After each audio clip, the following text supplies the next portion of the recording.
In the spring of 2018, in the quiet city of Omaha, Nebraska, Kevin Wilson, a 42-year-old software engineer, sat at his cluttered desk in a modest home office, sifting through a stack of unopened mail.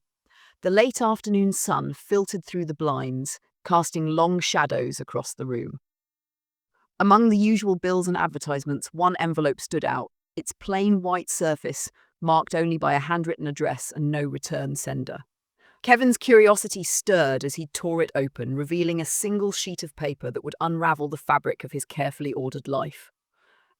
The letter, typed in stark black ink, delivered a staggering revelation. Kevin was the biological father of 36 children, all born through sperm donation. The words seemed to blur before his eyes, each sentence heavier than the last, as the weight of this truth settled into his chest.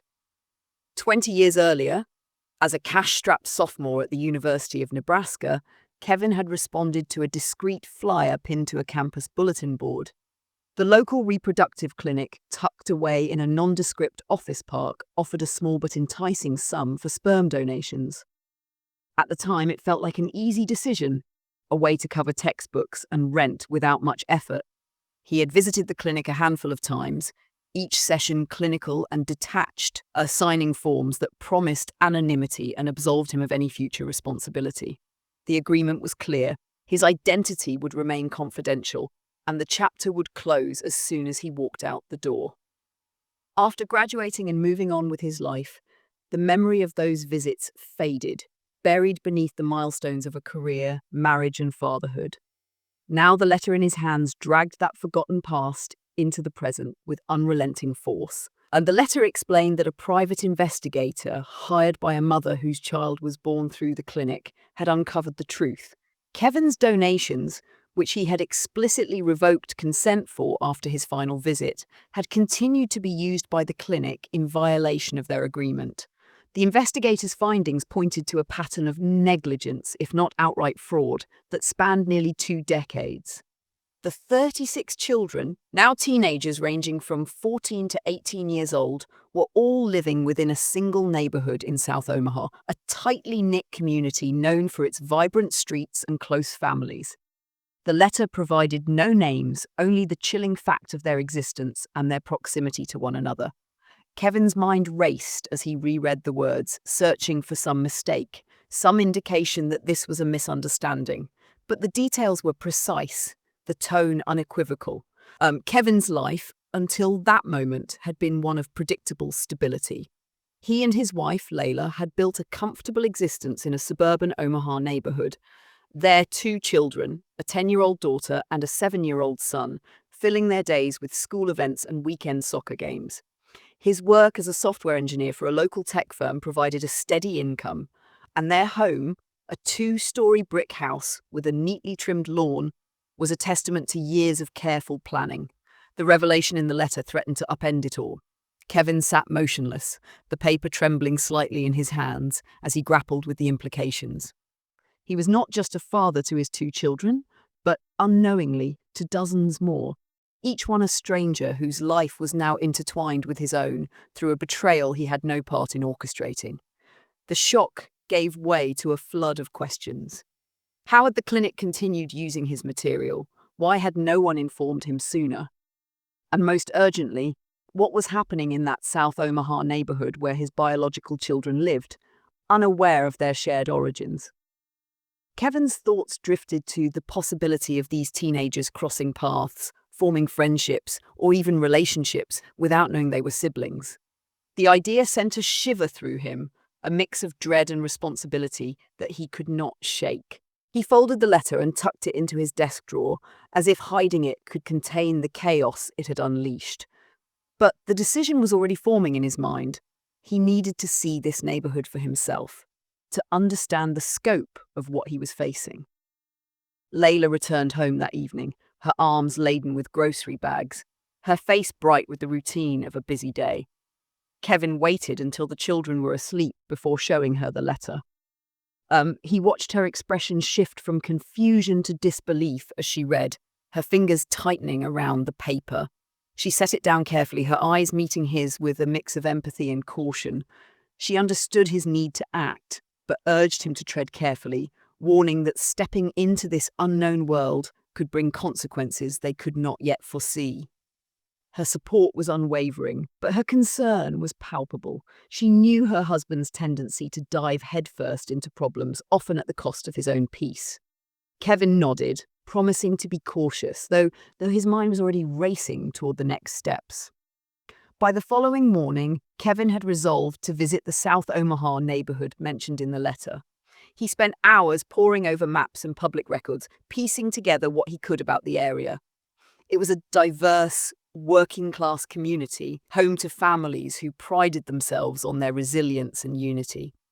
The thought of disrupting their lives weighed heavily on him, but so did the thought of doing nothing. He packed a small notebook, a pen, and the letter, as if these items could anchor him in the uncertainty ahead. As he drove towards South Omaha, the city's familiar skyline gave way to narrower streets lined with modest homes and corner stores. The weight of his decision pressed against him, but there was no turning back. He needed to see the place where his past had taken root, to confront the reality of 36 lives he had unknowingly shaped, and to decide what, if anything, he could do to protect them. Kevin's first glimpse of South Omaha came as he turned onto a bustling street lined with colourful storefronts and neatly kept bungalows, their lawns dotted with bicycles and garden ornaments. The neighbourhood hummed with life, a vibrant pulse that seemed to carry the spirit of its residents, families who had woven tight bonds over generations. He parked his car near a corner cafe, its windows adorned with flyers for community events, and stepped out into the warm spring air. The letter, now creased from repeated handling, remained tucked in his jacket pocket, a constant reminder of why he was here. He had come to see the place where his 36 biological children lived, teenagers aged 14 to 18, all born through the same reproductive clinic that had betrayed his trust 2 decades ago. The weight of that betrayal pressed against him as he walked, his eyes scanning the faces of passers-by, searching for traces of himself in strangers. The neighborhood was a tapestry of activity. Children played basketball on a cracked court near a community center, their laughter echoing across the street. Teenagers gathered in small groups outside a convenience store, sharing earbuds and scrolling through their phones. Kevin found a bench in a small park, its grass worn thin from years of use, and sat with his notebook open, pretending to jot down thoughts while observing the rhythm of the community. He had learned from the investigator's letter that the clinic's misconduct extended beyond using his donations without consent. It had systematically failed to track or disclose the connections between the children it helped create. Every teenager he saw could be one of his, their lives unknowingly entangled by a shared origin they had no reason to suspect. As days passed, Kevin became a quiet fixture in the neighborhood, blending into the background as he visited different spots, a diner with checkered floors, a library where students huddled over textbooks, a skate park where kids practiced tricks under the fading light of dusk. He moved cautiously, aware that his presence might draw attention in a community where strangers were noticed. Each visit revealed more about the teenagers who populated South Omaha. He saw a girl with a quick smile and a familiar tilt of the head, sketching in a notebook outside a cafe. A boy with a lanky frame and a knack for fixing bikes at a community repair shop caught his eye, his mannerisms eerily reminiscent of Kevin's own at that age. Another teenager, leading a group in a spirited debate at a youth centre, carried a confidence that stirred memories of Kevin's college days.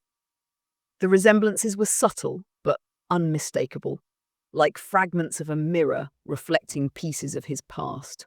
The more he observed, the more Kevin noticed the connections forming among the teenagers. At a local high school's spring talent show, which he attended under the guise of a curious outsider, he saw 2 performers, a boy with a guitar and a girl singing harmony, whose chemistry hinted at something deeper than friendship. Their shared glances and easy laughter sent a chill through him. He couldn't know for certain if they were among the 36, but the possibility gnawed at him. Later, at a crowded street fair, he spotted another pair, a boy and a girl walking hand in hand, their affection open and unguarded. The thought that they might be siblings, oblivious to their shared blood, tightened his chest. The letter had warned that the children lived in close proximity, their lives interwoven in ways that made such relationships not just possible, but likely. Kevin's growing unease pushed him to act, yet he hesitated, unsure how to intervene without shattering the fragile normalcy of their lives. His visits to South Omaha became a routine, each one deepening his sense of responsibility and powerlessness. He spent hours in the library, combing through public records and old news articles about the clinic, hoping to uncover more about its practices. The clinic had shuttered years ago, its building now a vacant lot overtaken by weeds, but its legacy lingered in the lives it had shaped. Kevin learned that the neighborhood's tight-knit nature amplified the risk, as the teenagers attended the same schools, frequented the same hangouts, and moved in overlapping social circles. The thought of their innocence, so vibrant in their daily interactions, clashed with the secret he carried. He began to see his own youth reflected in them, not just in their features, but in their dreams, their recklessness, their unawareness of the consequences that could follow choices made long ago. Memories of his own past began to surface, unbidden and sharp. As a student, he had been impulsive, signing the clinic's forms without fully grasping their weight, driven by the immediate need for money and a fleeting sense of invincibility. Those decisions, made in the haze of youth, now cast a long shadow over this neighborhood. He wondered if he had been reckless, if his choices had set this chain of events in motion. The guilt was tempered by the knowledge that the clinic had violated his trust, but it did not erase the sense that he was complicit in some way. Sitting in his car one evening, parked across from a bustling pizza shop where a group of teenagers laughed over shared slices, Kevin felt the urgency to act growing stronger. He could not undo the past, but he could not stand by and let these children stumble into a truth that might break them. Yet the path forward remained unclear, a puzzle with no easy solution, as the lives of 36 strangers pulled him deeper into a world he had never meant to enter. Kevin's resolve to uncover the full scope of the clinic's betrayal led him to Tamika, the mother who had set this chain of events in motion by hiring the private investigator. He arranged to meet her at a small diner on the edge of South Omaha, a place with worn vinyl booths and a jukebox that played softly in the background.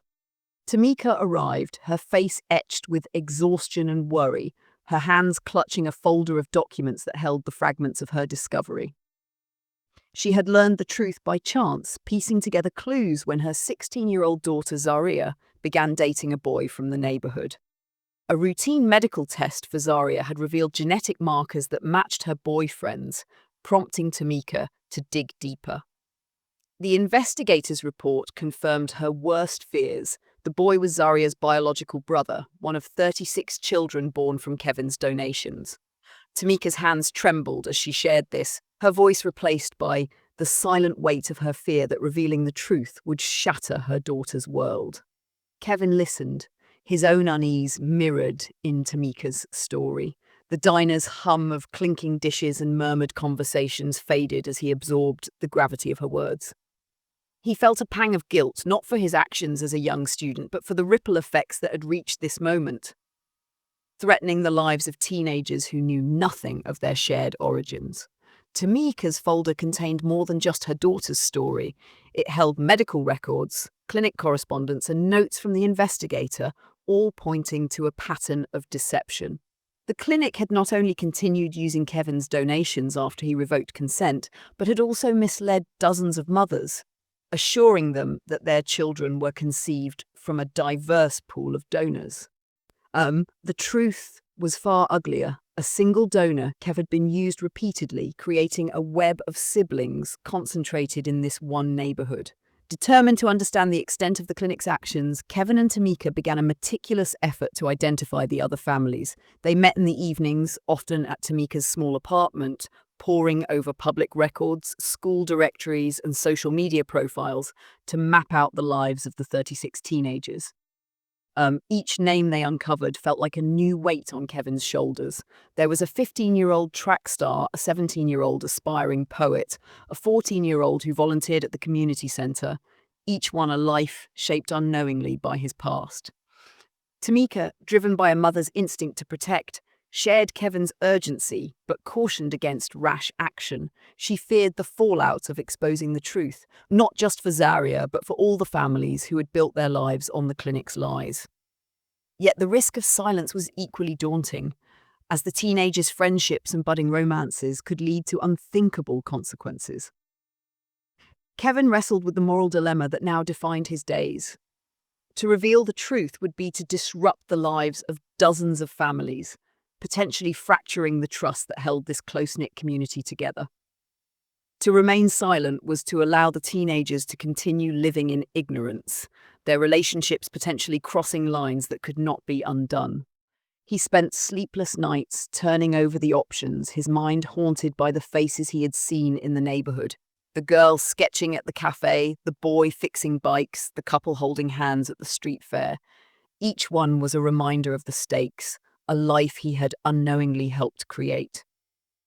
He began attending parent meetings at the local community center, introducing himself as a researcher studying family dynamics in urban neighborhoods. The cover allowed him to ask questions and observe, but it also placed him under scrutiny. His presence, that of a stranger asking pointed questions about local families, stirred unease among some parents who exchanged wary glances when he entered the room. At one meeting, held in a fluorescent-lit room filled with folding chairs and coffee thermoses, Kevin noticed a mother watching him closely, her eyes narrowing as he jotted notes. She approached him afterward, her questions sharp but polite, probing his reasons for being there.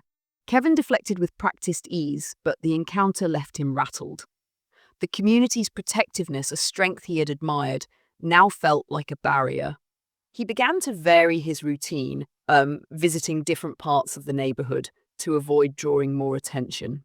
He lingered at a high school soccer game, watching a lanky player who bore an uncanny resemblance to his younger self, and sat through a poetry reading at the library, where a teenager's words about identity struck a chord. Each encounter deepened his connection to these children, even as it heightened his fear of the chaos that could follow if the truth came to light. Tamika, meanwhile, continued her own quiet investigation, reaching out to other mothers under the pretense of organizing a neighborhood support group.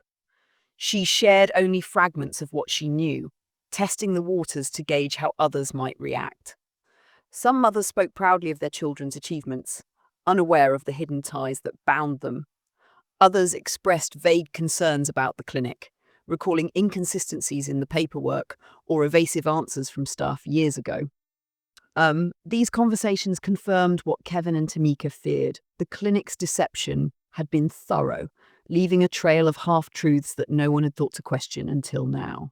As the weeks passed, Kevin's notebook filled with names, addresses, and connections, a map of lives that intersected in ways their owners could not imagine. The responsibility to act pressed harder, but so did the fear of what that action might cost. He stood at a crossroads, torn between the need to protect and the risk of destroying the very lives he sought to shield. The fragile balance Kevin had maintained in South Omaha began to unravel as the neighborhood's rhythm shifted under the weight of new developments. At a crowded spring festival, where food trucks lined the streets and music pulsed through the air, he overheard a group of teenagers buzzing with excitement about a young couple's announcement. Jalen, a 17-year-old known for his charisma and leadership on the school basketball team, and Camila, a 15-year-old with a quiet grace and a talent for dance, had declared their intention to marry after high school. The news, shared among their peers, spread quickly through the community, celebrated as a sweet, youthful promise. But to Kevin, standing unnoticed near Ruth selling homemade lemonade, the announcement was a jolt of dread. His notebook, now worn from constant use, contained their names among the 36 children he knew to be his own, siblings bound by a truth they did not suspect. Kevin's instinct to act surged, but the path forward was fraught with peril. He began to linger near places where Jalen and Camila spent time, hoping to find a way to intervene without revealing the devastating truth. At a local coffee shop where Camila often studied, he sat at a corner table, pretending to work on his laptop while watching her laugh with friends, her face alight with the confidence of youth. At a community basketball game, he stood among the spectators, his eyes fixed on Jalen as he dribbled down the court, his athleticism drawing cheers from the crowd. Their connection was evident in stolen glances and shared smiles, a bond that seemed innocent to everyone but Kevin. He considered subtle ways to disrupt their plans, perhaps an anonymous tip to a school counselor or a carefully worded letter to their parents. But each idea felt like a betrayal of the trust he had yet to earn. His cautious presence in the neighborhood, once overlooked, began to draw scrutiny. The parents at the community center meetings, already wary of his questions, started to whisper about the stranger who seemed too interested in their children. At a PTA gathering, a father approached Kevin, his tone polite but pointed, asking why he attended events with no apparent ties to the school. Kevin's researcher persona held, but the encounter left him uneasy. Rumours spread, fueled by the community's protective instincts. A cashier at a local grocery store mentioned to a customer that a man had been seen taking notes at the park, and soon the story morphed into tales of a stranger watching kids. Kevin noticed sidelong glances when he entered shops, and once a group of teenagers fell silent as he passed, their eyes following him with suspicion. His attempts to explain his presence, vague references to studying community dynamics, only deepened the mistrust. At home, Layla sensed the toll this was taking. She noticed the lines deepening on Kevin's face, the way he stared blankly at his untouched dinner, lost in thoughts he did not share. One evening, as they sat in their quiet living room, the hum of the television filling the silence, she urged him to step back. The obsession with South Omaha was consuming him, pulling him away from their own children, who had begun to ask why their father was always gone. Layla's concern was rooted in love, but also in fear that Kevin was wading into a situation too complex to control. She suggested he focus on their family, let the courts handle the clinic's wrongs. But Kevin could not let go. The image of Jalen and Camila and the dozens of other teenagers whose lives were at risk anchored him to the neighborhood. He promised Layla he would be careful, but the promise felt hollow even to him. And determined to seek justice, Kevin contacted a lawyer recommended by Tamika, a seasoned attorney with experience in medical malpractice cases. They met in a stark office downtown, where Kevin laid out the investigators' findings and the clinic's violations. The lawyer, flipping through the documents, warned that the legal process would be slow and complex. The clinic had dissolved years ago, its records scattered or destroyed, and tracking down its former operators would require time and resources. Kevin agreed to move forward, driven by a need to hold someone accountable, but the prospect of a drawn-out battle only heightened his frustration. The legal system could not address the immediate danger in South Omaha, where teenagers continued to form bonds unaware of their shared blood. Kevin's days became a blur of observation and planning.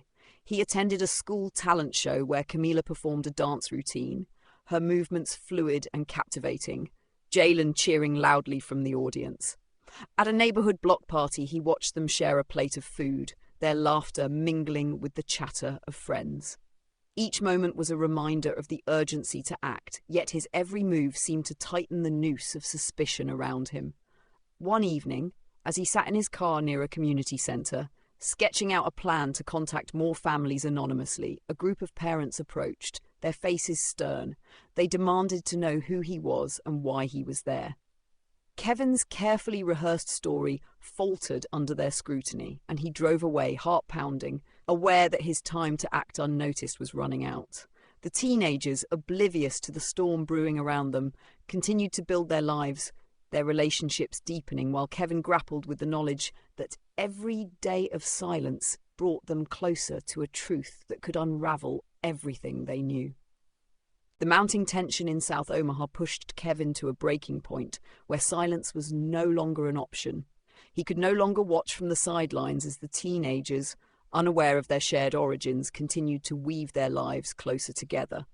Against Tamika's warnings of public backlash, he reserved the community center's main hall for a meeting, sending invitations to every family he and Tamika had identified as connected to the clinic's actions. The invitations were carefully worded, requesting attendance for an urgent discussion about the neighborhood's youth, but gave no hint of the bombshell he planned to drop. Tamika, her face drawn with anxiety, pleaded with him to reconsider, fearing the community's judgment and the pain it would inflict on her daughter, Zaria, and the others. But Kevin's resolve was unshakable. The risk of further harm outweighed the cost of temporary chaos. He spent the days leading up to the meeting preparing notes, rehearsing what he would say, and bracing himself for the fallout. The community centre was packed on the evening of the meeting, its fluorescent lights casting a harsh glow over rows of folding chairs filled with parents, guardians, and a scattering of teenagers. The air buzzed with curiosity and unease as families exchanged glances, wondering why they had been summoned. Kevin stood at the front of the room, his hands gripping a podium, his notebook open but untouched. He wore a plain button-up shirt, hoping to blend into the crowd, but his presence felt exposed under the weight of dozens of eyes. He began with a brief explanation of the clinic's history, outlining its role in the lives of many in the room. Then, with a steady breath, he revealed the truth. He was the biological father of 36 children, all conceived through the clinic's unauthorized use of his donations. And every teenager in the room was a sibling to the others. The words hung in the air, heavy and final, as the room erupted into a cacophony of reactions. Parents reacted first, their responses a spectrum of raw emotion. Some stood, their faces red with anger, demanding to know how such a deception could have happened. Others sat frozen, their hands clasped tightly, processing the shock of learning their children were part of a hidden web of siblings. A few shook their heads in disbelief, muttering that it couldn't be true, that there must be a mistake.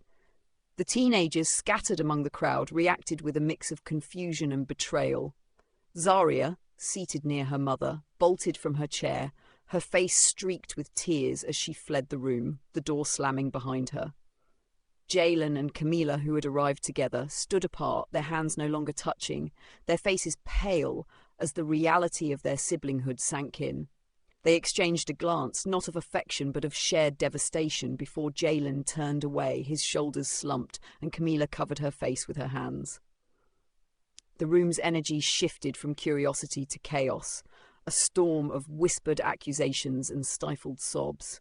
Kevin tried to regain control, raising his hands to calm the crowd. He explained his own discovery, the letter that had upended his life, and his intent to protect the teenagers from the consequences of the clinic's actions. But his words were drowned out by the rising tide of anger and grief.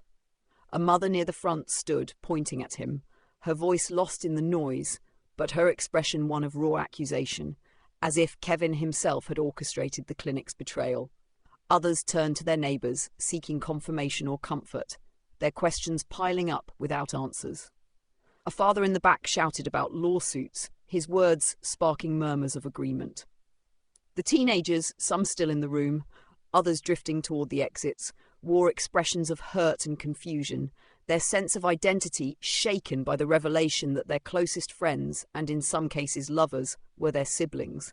As the meeting unravelled, Kevin felt the weight of his decision pressing down on him. He had anticipated resistance, but the intensity of the community's reaction was overwhelming. Parents approached him, their faces a mix of fury and desperation, demanding details he couldn't provide. How the clinic had operated, why no one had stopped it, what would happen to their children now. He offered what answers he could, repeating the investigator's findings and his own shock, but his explanations felt inadequate against the raw emotion in the room. Some parents lingered, forming small groups to discuss the implications, while others left abruptly, pulling their children with them. Jalen and Camila, after a moment of standing frozen, walked out separately, their once close bond severed in the wake of the truth. Kevin watched them go, his heart heavy with the knowledge that he had altered their lives irrevocably. By the time the room emptied, the community centre felt hollow, its walls echoing with the aftermath of the revelation. Kevin gathered his notes, his hands shaking, and drove home under the cover of night. When he arrived, he found an envelope slipped under his car's wiper blade, its contents a single sheet of paper with a typed message, "Leave our neighbourhood alone." The words were stark, a threat that carried the weight of the community's anger. Kevin sat in his car, the note in his hands, staring at the quiet street outside his home. He had sought to protect the teenagers, to prevent the harm that ignorance could bring, but in doing so he had become a target of their pain. The truth, now laid bare, had fractured the community he had hoped to save, leaving him to question whether his actions had done more harm than good. Kevin drove home from the community centre under a heavy sky, the anonymous threat tucked into his pocket like a stone. The weight of the evening's chaos clung to him, the memory of angry faces and tearful exits replaying in his mind. He entered his house quietly, careful not to wake Layla or their children, and sat in the dim living room, staring at the threat's stark words.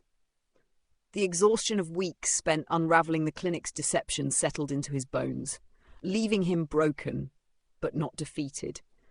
The anger and pain he had unleashed in South Omaha felt like a personal failure, yet the alternative, silence, had been unthinkable. He resolved to press forward, channeling his guilt and frustration into a pursuit of justice against the clinic that had caused this mess, even as he grappled with the community's rejection. The legal fight became Kevin's anchor in the weeks that followed. He met regularly with his lawyer, poring over documents in a cramped office filled with the scent of coffee and old paper. The clinic, they learned, had shuttered years ago, its operators dissolving into obscurity to evade accountability. Tracking them down proved daunting.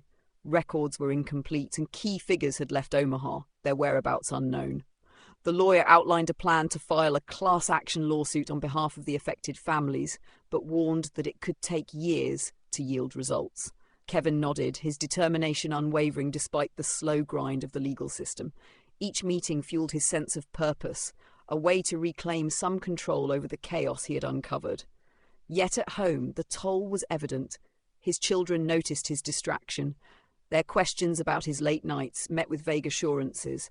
Layla, ever his steady presence, sat with him through long evenings, listening as he wrestled with the guilt of disrupting so many lives.